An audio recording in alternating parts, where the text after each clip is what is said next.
Hey, good evening, everybody. Man, what a busy week it's been. I'm just now getting myself to where I'm getting back in the groove. I haven't really been on my game over the past several days because I've just been really, I've been kind of like, believe it or not, sleeping every other night and staying up on, alternate nights. And I think it was just because of the workload and everything. But I got some good rest last night, and I think I'm ready to get right back into it. Here's something very cool. This is today, and I happen to see this photo on the internet. I don't know if anybody of you kind of make this into a game. Does anybody know where this is from? I'm going to wait about 30 seconds before I give you the answer, but this was today. And I don't know if I can zoom in on any of this. I don't think I see anything distinctive in there. But some very beautiful foliage. Fall colors coming out, so we know that that is somewhere up north. And here's the answer. This is around Fairbanks, Alaska. Starting to cool down up there. And what we see in the picture, weather-wise, lots of cirrus, a lot of elevated layers, and that's very common in that part of the U.S. A few clouds over the mountains, and the rest of it is just all cirrus and cirrostratus, all of that spreading out over the country there. And we can see a little bit of that on the satellite. Bring up the satellite loop here. Yeah, there we go. I'll center it in just a second. And there we go. There's Alaska. So we can see a little bit of that. And if we run the animation, we can see that there's a system out in the Gulf of Alaska right here. So we're circulating a lot of moisture from the very wet southeast Alaska coast, and that spreads kind of like northward and over the cold dome near the surface. So a little bit of upward lift there, and most of what we see on these infrared images is mid and high clouds. Low clouds are going to look much different. An example of that is going to be this stuff in the back of a occluded system. This is kind of in the dry slot. The dry slots tend to have a lot of dry air in the mid and upper levels. And let me see if I can show you an example on the SQTs. Let me go over to those. SQTs are going to be, yeah, right there. I think I can pick up maybe International Falls. That might be kind of in the ballpark.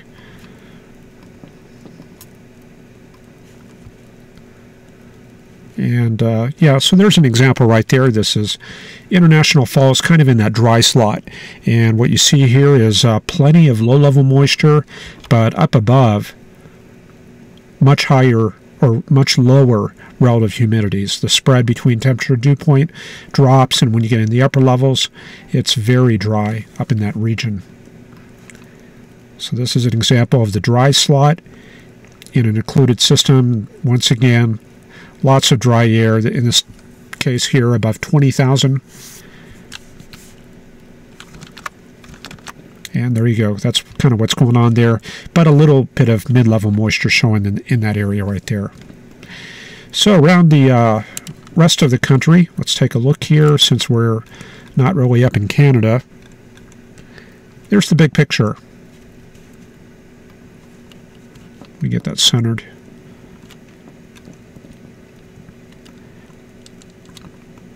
Okay, so what we see here is Jose, right on the, hang on a second, something making a noise there on the side of my acoustic baffling. Okay, so there's Jose, picking up a little bit of dry air, a little bit of a dry slot coming in there. So I think it may be slowly starting to transition to an extratropical situation extratropical storm as it lifts northward there. We see a definite push of cold air in the northern plains. See right there, it looks like a little bit of cold air spreading southward. And we see a baroclinic leaf up in Quebec. Let me zoom in on that a little bit more. Get rid of this thing. Okay, there we go. It's a little bit better. All right, so when I'm talking about a baroclinic leaf, I'm talking about this thing right here. And on the east side of it, it's got kind of like this scalloped appearance here. And that's a very good sign that that is a baroclinic zone. So we expect to find maybe a warm front right here. And that's going to be kind of just south of the bulk of this mass right here. And then maybe further down we would expect to find a cold front, somewhat like that. So that would stretch through the Lake Superior area and right around North Bay, Ontario. So already we're kind of developing a picture. And when I was going through training in the Air Force, I went through a 7th-month course. It was like 8 hours a day. It was like 1,100 hours of training. And when we went through the satellite module, we had to be able to start with a chart just like this and analyze the surface patterns based strictly on this. And they would put an overlay on our solutions, and everything had to fit like perfectly within the windows. And if you failed that, you would be sent back. So everything had to be perfect. And as you can imagine, we got a lot of experience analyzing this and coming up with the surface chart. So that kind of shows you how everything is kind of tied together, and you have to be able to think of what you're going to be seeing on other charts. Like when you take a radar chart, you have to know what you're going to be seeing on the surface and satellite, for example. And that's the process of building a consistent framework. And that's what the analysis is, not just drawing lines on a chart, not just looking at the charts, but actually going through and putting everything together.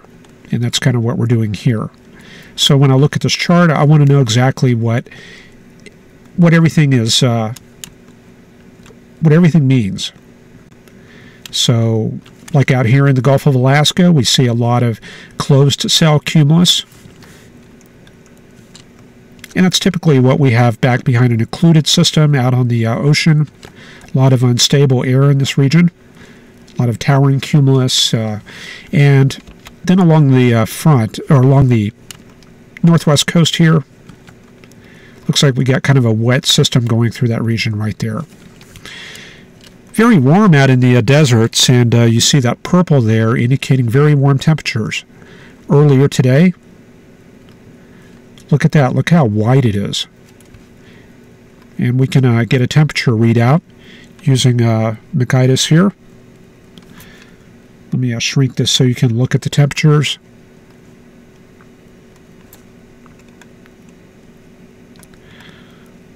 Okay, temperature readout is a little bit lower. Yeah, see that off down in the bottom out in this space here? You're going to see a temperature readout when I set the cursor there. And looking at those desert regions of southwest Arizona, it's showing about 317 Kelvin. So we can convert that over from Kelvin to Celsius. 317 is going to be 43 Celsius. Maybe we can get Fahrenheit. It's going to be about 110 or so. 112, okay. So the temperatures may not actually be 112, but we're definitely radiating a lot of heat. Very hot surface. The surface can definitely be 112. So like we talked about yesterday or the day before, what we see on the satellite is not necessarily the air mass temperature, but it is definitely representative of what surface temperatures are. So definitely hot desert conditions there around Yuma. And let's see what those temperatures are at this hour, just out of curiosity.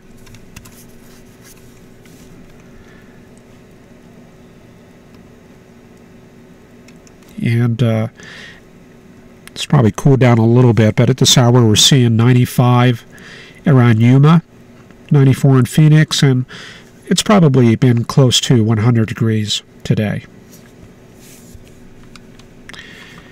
Okay, let's look at the synoptic pattern, and I think a good way to start with that would be to look at thickness and isobars. So we'll bring this up from the NAM model.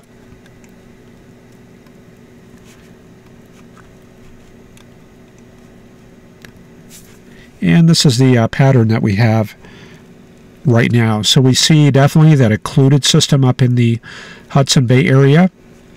So you see we pretty much nailed that baroclinic zone right there. And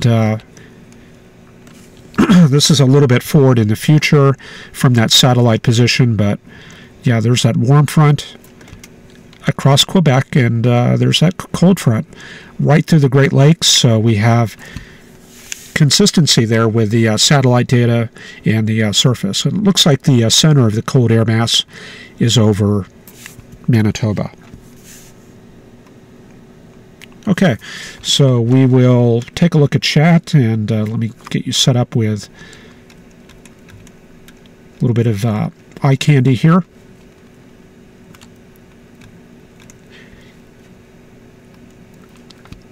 And you notice something weird going on here. Like when we animate this, one part here updates, and then another part here updates. And it's kind of staggered. And the reason for that is this is a mosaic of the two GO satellites. One is goes east, located above the equator here, and the other is goes west, located above the equator out here. So we're putting two different infrared images together so we can see the entire North American continent, and that's the picture that we get. Okay, let's see. We've got Tree Nelson, Fun with Tech, and Ryan Toomies is here, getting a break from that tropical weather, I'm sure. Kevin McKinney and Sue M.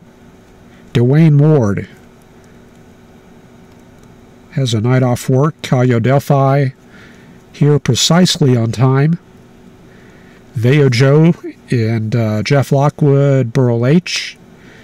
70 degrees where Veo Joe is in central Illinois. Megan John is in Minnesota, 52. Wow. Dwayne Ward has 72 degrees with an east fetch off the ocean. Tropical storm watch in effect for the Delmarva. And that's due to the approach of Jose right there. 63 in central Iowa. Very cool weather with this cold air mass right here. And remember, the center of that cold air mass was in this region right here. Very strong area of cold air advection. Sue M's kitty was getting a blood transfusion. Oh, good grief, hit by a car. Well, I hope the best for the little cat. That's sad to hear that. Tim needs a vacation. Yeah. Got a mini vacation last night by taking the night off. I just kind of laid down all evening and didn't really do very much. But that helped out a lot.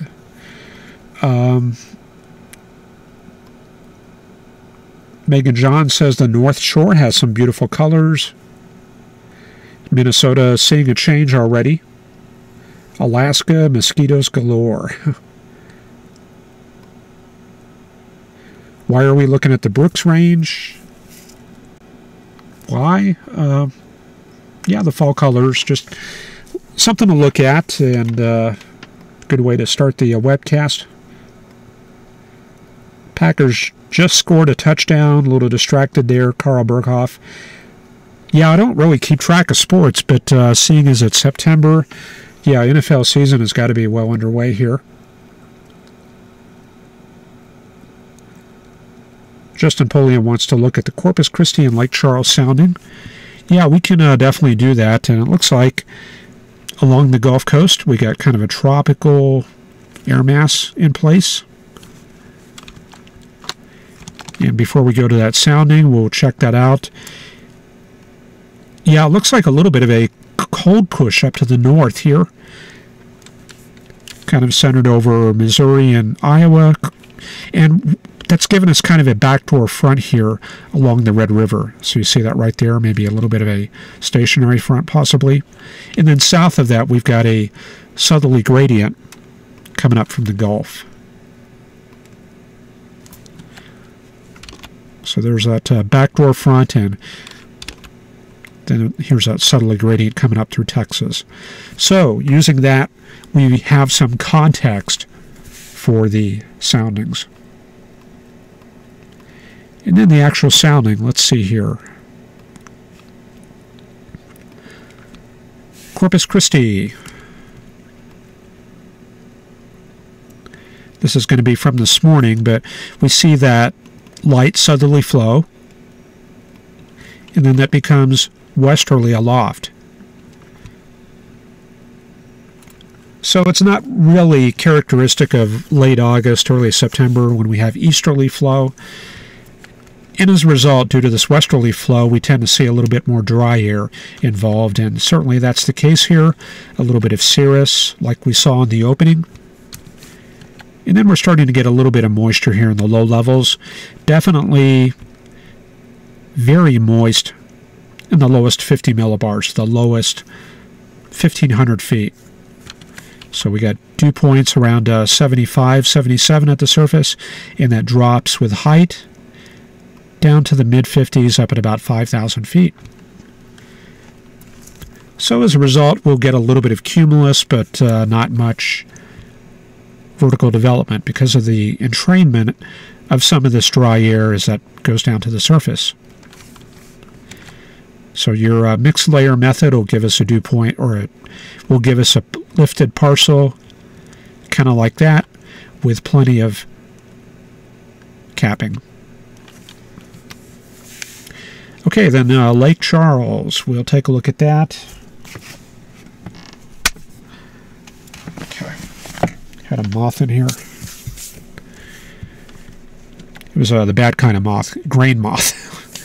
I don't want those getting in my pantry. Okay, look how deep that moisture is in Lake Charles. Much deeper. The top of that moist layer, about 800 millibars. It's going to be about 6,000 or 7,000 feet. So much better moisture there in Lake Charles. And as a result, a lifted parcel will tend to look like this. A lot less capping and more instability. So definitely a much different picture there. Okay, let's take a look at the polar orbiters. And we'll just segue into the southeast Texas area. And we'll wait for our slow network here to load. There it goes, and you can see the more vertical appearance to the cumulus. Got showers, and let me put up the state outlines. And this is the Lake Sabine area, right around Lake Charles, and you see things are a lot more vertically developed compared to Corpus Christi here. Okay, then elsewhere we can see cirrus spreading into the Abilene and Dallas area here. Looks like a bit of a shortwave moving into the area. And then instead of seeing this tropical looking cumulus, which is normal for Texas and Oklahoma this time of year, we've got a lot of overcast. So definitely a big change in the air mass as you go north of Oklahoma. And that's that front that we looked at that was draped across this area right here. So as a result, there's less low-level moisture, but more lift, and we can get more elevated mid-level parcels, elevated showers, stuff like that. And let's see if the soundings actually bear that out.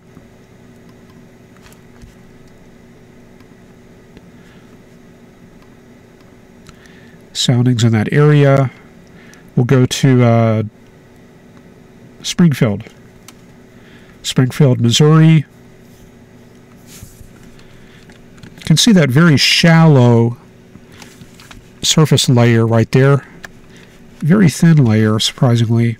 and then above that, southwest fetch. So that's going to be a little bit of an overrunning situation right there. Let's see what that looks like during the evening. I want to see if that layer deepened as the day went on.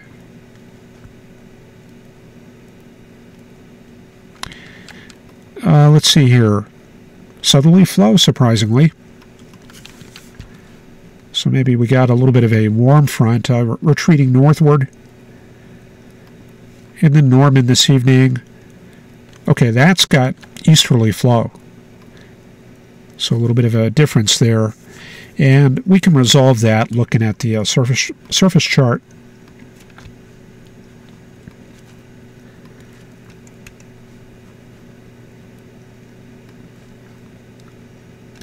And there we go. We can kind of see the big picture here. This is that little cool air mass up in Oklahoma, Missouri, Kansas. And that does put a little bit of a front down along the Red River right here. So you see that little convergence zone between Gainesville and Dallas. And it stretches all the way to Lubbock and then back up into the higher elevations in New Mexico. And then through Arkansas, I guess it looks like it goes something like this. So probably that's the way I would do the front right there. Then maybe kind of a warm front on the western side right there. So that's all driven by this little high over Missouri and Illinois. So in spite of what the SKU-T says, they do have an easterly flow in that area. And we see things circulating back to a southerly flow in the high plains like that. So everything here is dominated by cool air near the surface, a little bit of easterly flow there near the surface, and then above that, southwesterly flow kind of overrunning everything. So if we were able to develop a good low-level jet tonight, this would be a very good pattern for rain in this area right here.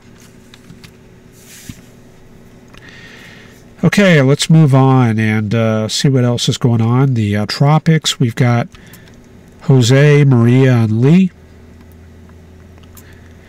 Forecast for Jose, Category 1 storm, 90 miles an hour winds. We're bringing that pretty much up through the Cape Cod area, just offshore, and looks like that's going to recurve and go south for some reason. So I wonder how long we're going to be dealing with that. And then we have Maria, which is of more concern. Category 1 storm, and we tend to be very concerned when they're in this position right here, because a typical track is for them to do like that. However, I did notice that they're going for kind of a very northwesterly path here, right up into the Bahamas.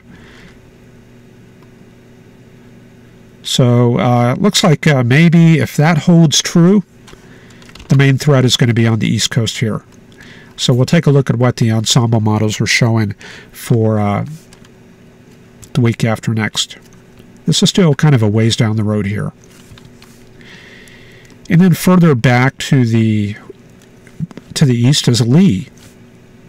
That's already a tropical depression there, 35-mile-an-hour winds. And they're already bringing that pretty sharply to the northwest there.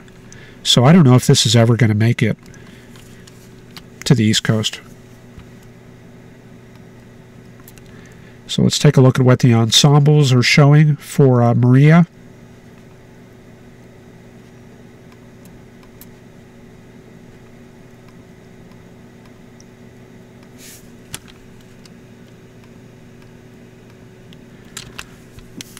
And College DuPage is a very good site for working with these ensembles, weather.cod.edu. So you just head there, go to your global ensemble. And the secret for this Well, just click on continental U.S. And from there, what we want to do is we want to go to this precipitation here and go to precipitation type. And I find this is the most useful here for looking at hurricane potential. So we're looking at the older, lower resolution GFS, but all the starting conditions are pretty well analyzed, very thorough, very accurate. And what we're looking here is for consistency and the general path that Maria will be taking. Okay, so we're just waiting for the frames to load here. And this is a good opportunity to take a look at chat. Let me reload my YouTube page. See, this is what I'll look at off to my right side, and it's showing 0 users, so something is wrong here. I will update this.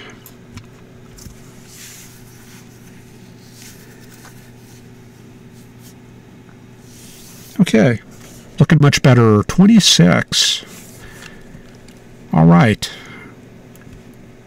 It's a good thing I got some sleep last night, so I can educate everybody properly. All right, let's take a look here. Look at the ensemble forecast for Maria. These here are the top 15 ensemble results. Slightly different starting conditions, slightly different initialization parameters. And let's see, what are we doing here? Is it still loading?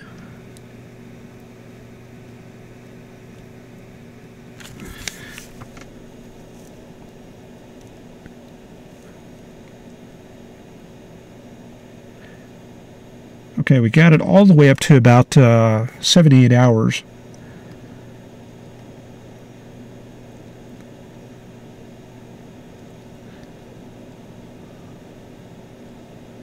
Oh, okay, yeah, I did something stupid here. No, that is the global ensemble. I'm trying to figure out why it's not loading. Tell you what, I'll just see if I can load the frames manually.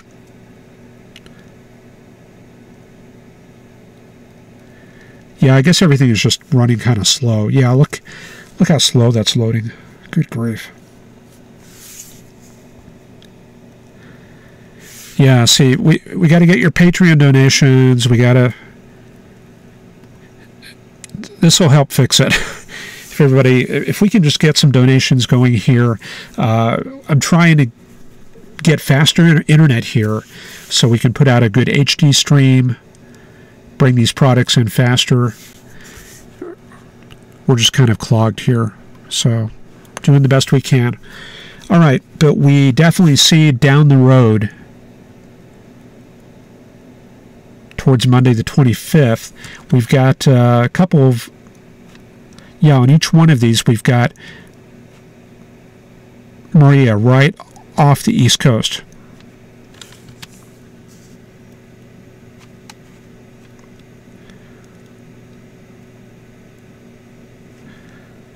Let me see if I can bring up to 204. Yeah, I'm sorry, guys. This is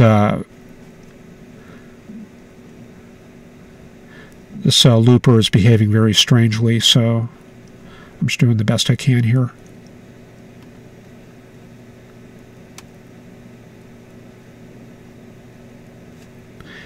So how's your day been? Hope everybody's having a good weekend here. Definitely enjoying the arrival of fall. It's already up to September 17th here. So we're looking at fall here in about, I think about 4 days. And that's the equinox, which means that the sun is directly over the equator.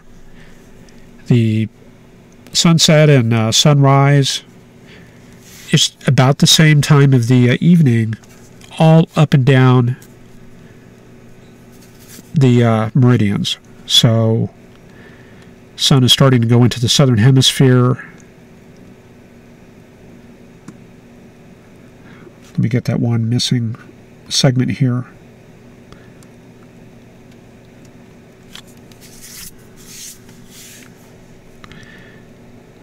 Okay, so we'll try to do what we can here. Okay, frame number 1.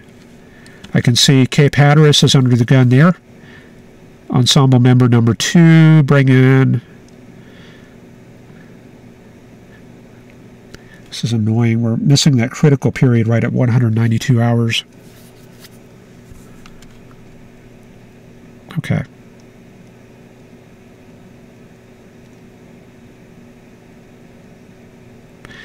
Yeah, but anyway, ensemble number 3, definite Cape Hatteras, Delmarva landfall. Ensemble 4, that recurves pretty quickly, it looks like. Ensemble 5 stays out to sea. Ensemble 6 stays out to sea. 7 is out to sea also. Number 8 goes into the Cape Cod area. Number 9 is doing the Cape Cod thing also. Number 10 stays out to sea. Number 11 kind of sits there off the Carolina coast.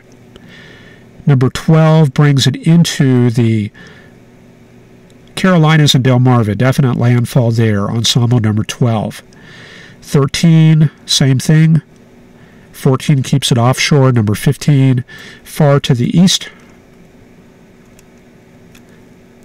And then to wrap it up with the last members,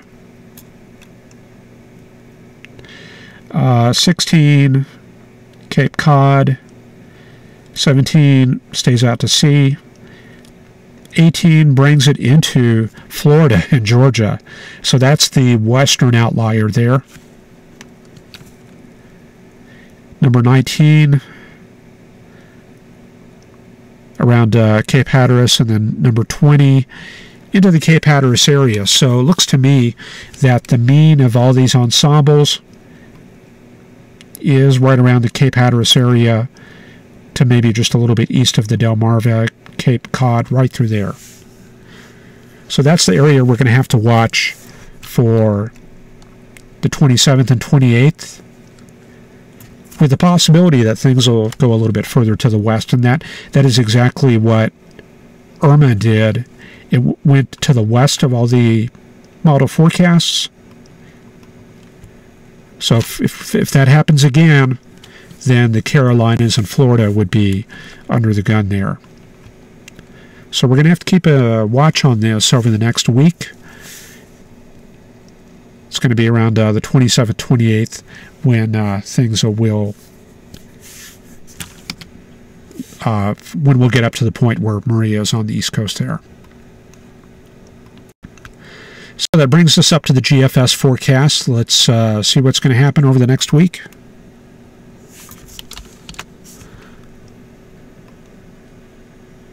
There we go, so you guys can see everything there. I'm trying to wondering if I can zoom that in between there. I guess that'll work right there. Okay, we'll do that.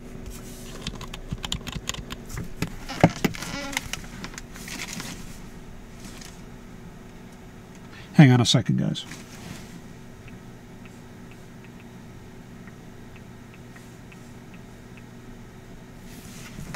Okay, I just had to send a quick text there. Okay, so there's Jose off the coast. And you can see that big Midwest high-pressure area. That's what's influencing weather across Oklahoma and Kansas. So the location of the front right there. And the main cold air mass well up there in Manitoba. So we're kind of putting everything together and linking that into this GFS page. All right, so we can move forward. And we know that this area right here, tropical air, and especially rich tropical air right there over Louisiana. So yeah, good idea. Thanks to who was it, Carl, that suggested the Corpus Christi sounding?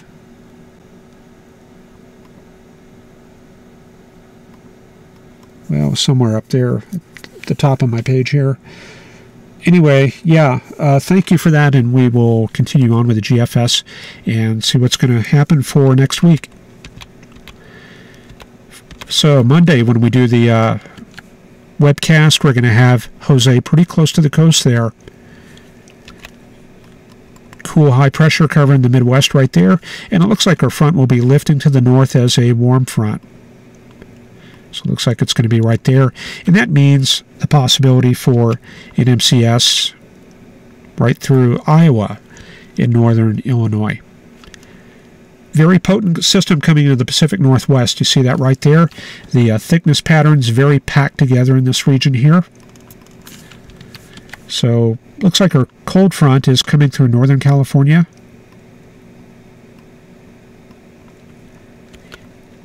And that links up to this warm front portion right through there. So the triple point appears to be right there. North of that we have the occlusion. And I think that's what we're looking at for tomorrow night. Going into Tuesday, you can see our system making progress over the Rockies. And then for Tuesday night's webcast, getting busy there in northern Colorado and Wyoming, especially the Dakotas where Fred is. Got our front coming through that region right there. And even in northern California, it's going to be our front coming through that area too. So that's the picture for Tuesday night, and probably a low-level jet across the plains. There's Jose approaching the east coast, about to come right by Block Island and Cape Cod. Then for Wednesday, looks like got Jose just skirting the Cape Cod area. Got kind of a weird appearance to the pressure patterns. So it looks like our cold front probably something like that right there. And then things pretty stormy in Oregon, Idaho, and northern Nevada right here. Very baroclinic, very strong packing of the contours. See how they're kind of pinched in this area right here? See what I'm doing right here? They're all kind of pinched right there. So that's an area where we could see baroclinic development coming together for Wednesday into Thursday. So for Thursday, when we do the weathercast,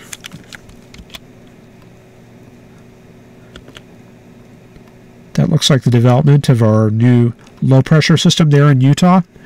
Probably stormy there in Salt Lake City for Thursday. Looks like a low developing right in that area there. And then up to the north we've got the tail end of that other system.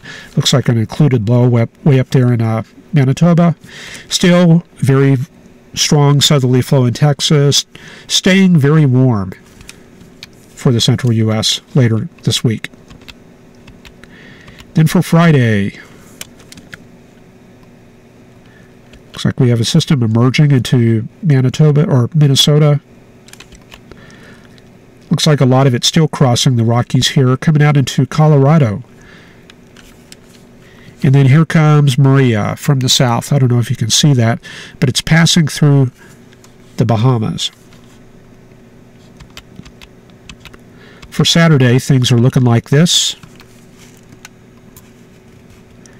There's Maria coming into the picture. Looks like the remains of Jose right there south of Cape Cod. And here's our next system coming in through Kansas, Colorado. Very strong baroclinic development right there in New Mexico. And looks like showers and storms there for the high plains. So maybe a couple of severe watch boxes there. Maybe a little bit of chasing for Saturday the 23rd. And then the system is going to emerge on Sunday. There's the Sunday picture. Looks like it still hasn't quite emerged. I think we're seeing continued cyclogenesis in this area here. This deterministic high-res GFS keeping Maria a little bit to the east. And then for Monday, looks like our surface system has really not moved very much. I think we're lacking upper air support.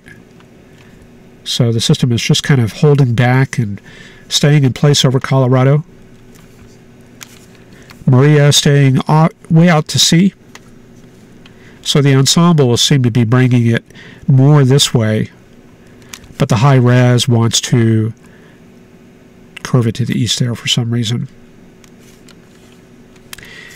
And I can't really remember the track record of the high res GFS, but I know the ensembles were doing a pretty good job with Irma when we were dealing with that. And then just for the rest of the week, there's Maria staying out to sea, grazing Cape Cod. And very slowly, some of the cold air works into Texas. And there we go. Start to build in a little bit of cold air around the 29th and 30th. You can see a very strong overrunning pattern here in Texas for Friday the 29th. And then lots of high pressure across the eastern U.S., and we get kind of a backdoor front here in Texas for the start of October. So there it is, October 2nd, appearing in our forecast model. And wow, there's a very good punch of cold air coming for the 3rd. So here in Texas, we'll be looking forward to that. Okay, so let me take a look at chat, and going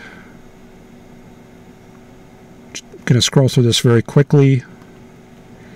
Is my color table the standard rainbow scheme? No, this is a custom-made scheme that I came up with.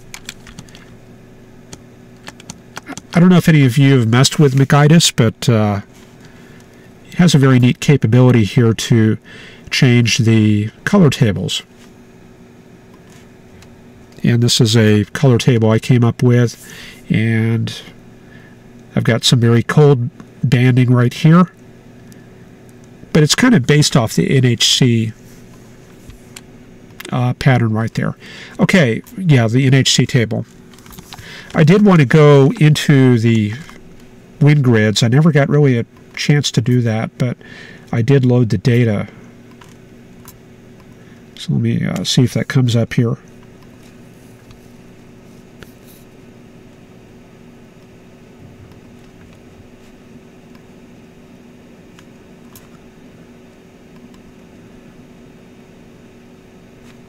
Okay, yeah, I might be kind of lost here. Weather Service, there's all the grid files.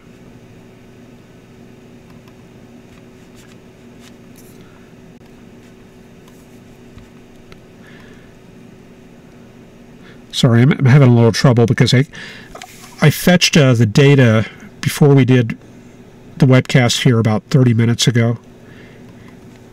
But the thing is, I can't remember. Yeah, oh, there it is. Yeah, these NAM 212 files, that's the NAM model. And I'd fetched, there it is, there's the file, September 17th.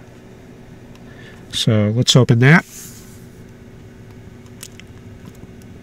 I'll shrink that down so we can look at that.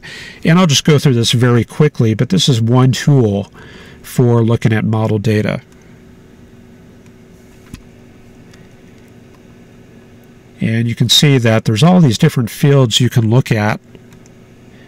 For example, if you want to look at severe weather, this is just one of the diagnostic sets you can look at. So if you want to look at 1,000, 850, 700 millibar winds, isotachs, we can click on that and click OK.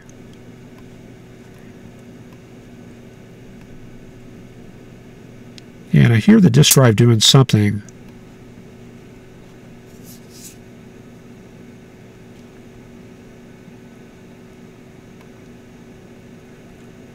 And let's see here.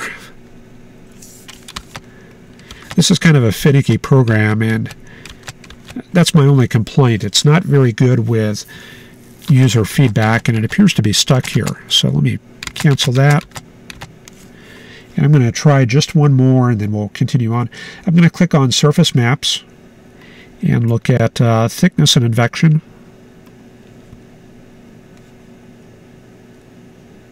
and it's not doing anything. Okay, so we will just have to look at this some other time. It's a neat program when it's working, but we're just having some bad luck with it tonight.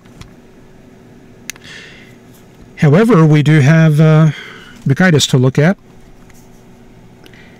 And it was Justin Pulliam that wanted to look at the soundings on the Gulf Coast. Hurricane Hunter flights began this evening into Maria sector, or Maria Center. That's from Ryan Toomey's. We can take a quick look at Maria. Let's do that. We can bring that up on the polar orbiter data. So this is a look a little bit earlier. And there's Maria right there. And this is Lee, a little bit further to the east. And there's Africa, where systems are coming from. That might be the next wave right there. I remember something earlier was really brewing in this area here. So these are all moving to the west. So there's a look at Maria, just east of the Windward Islands. Ryan says 6-hour rotations began as of today.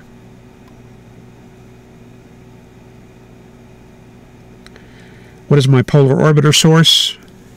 worldview.earthdata.nasa.gov. Very good viewer for looking at this polar orbiter stuff.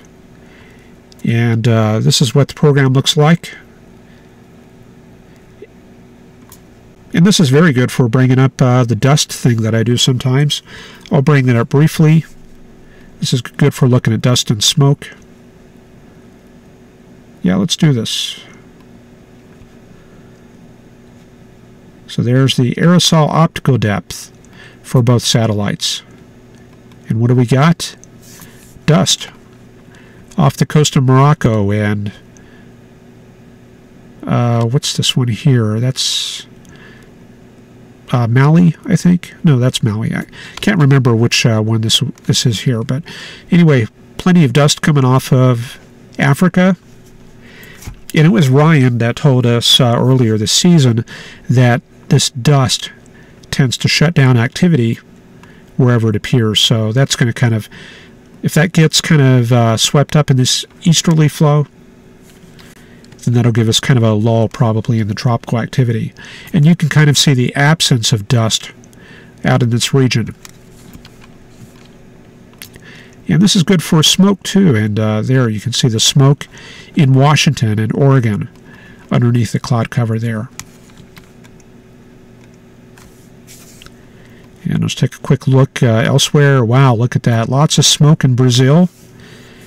This is where they do a lot of that burning of the Amazon. They've got pretty much a lot of this area here cleared, but I guess there's a lot more clearing going on right there in Brazil. Take a look at Google Earth if you get a chance. It's very amazing, some of the stuff you see there in Brazil. So you see that this is Brazil. Look at that clearing there. See, this all used to be jungle about 40 or 50 years ago. And you can see where they're getting a start right here. There's a road that goes through Brazil right there up to Manaus. And along this road, there's all these side roads like that, where people are moving in and setting up ranches and stuff. And you can see it here when we zoom in. So you see that right there. And it's even more, yeah, this is a very good example. See that, what goes on there in Brazil? In each of these roads, they're about 6 miles. They're at 6 miles interval if you drive along the main road. And each little road is about, it's about 23 miles. These are all dirt roads that go off the main road. 23 miles long, and down each one, there's clearing operations going on. Ecologically, it's kind of a mess, as you can imagine. So you kind of see what's going on there. Dirt road, And then off each road, this is where they've got clearing going on. And that's how we get the deforestation going on in the Amazon. They cut that up and out go the logs. And then they put cattle ranching operations there. Okay, so that's the polar orbiter source that I use, and that's Google Earth there. Falcon's touchdown out of the corner of his eye from Kevin. Ryan says Maria, I think. Maria has shifted to a more favorable environment. Latest runs have it recurving out. I think we're talking about Maria there. It's hard to tell. Dwayne Ward says kitchen manager here. Yeah, I've always thought it'd be interesting to work in a kitchen, being a chef. I do watch a lot of Gordon Ramsay's Hell's Kitchen, and especially Kitchen Nightmares, a very interesting show. Carl Berghoff recommending a command there for WINGRIDDS. I appreciate that. Yeah, we were talking about WINGRIDDS there. I'll try to get that running. And yeah, hoping the best there for Sue's cat. Stream quite stable tonight. That's good to hear. Hurricane Watch from Carl. I'm using Meteorologist 5. Yeah, that's correct. This other program. That's Sony Vegas, but that's Meteorologist right there. So I'm going to use this more and more in my presentations. Very good program, and it makes it very easy to scroll around and zoom in and see what's going on elsewhere.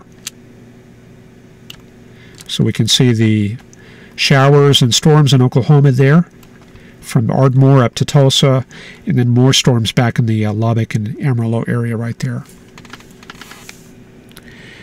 Okay, that's about all I got for tonight. I appreciate you watching the webcast, and hopefully we'll see you tomorrow night. If you have suggestions, please email me, servicedesk@weathergraphics.com, or just go to weathergraphics.com, and this is kind of the slow season at weathergraphics.com. Let me bring that up. This is the slow season for me. I need to update this July 2017. So please take a look at it and order some books and software. I would appreciate that. And we've got Digital Atmosphere, which I'm about to update. I've been working on that for a while. And then we've got Forecast Simulator and Forecast Lab. And Forecast Laboratory is a good one. It's been updated for 2015. And basically it presents you with a severe weather scenario, and you basically analyze the charts and make a prediction where you're going to put the forecast. And it includes basically 455 different severe weather days with 68,000 charts. And you have to guess where the weather is, and it's basically a lot of what we do here on Meteorological App. So please check that out, and this is another way of helping the channel. And hopefully we'll see a few of you. Placing an order there would be appreciated. All right, that's about all I got for tonight. Hopefully we'll see you tomorrow night. Take care, and hope you have a good rest of the weekend.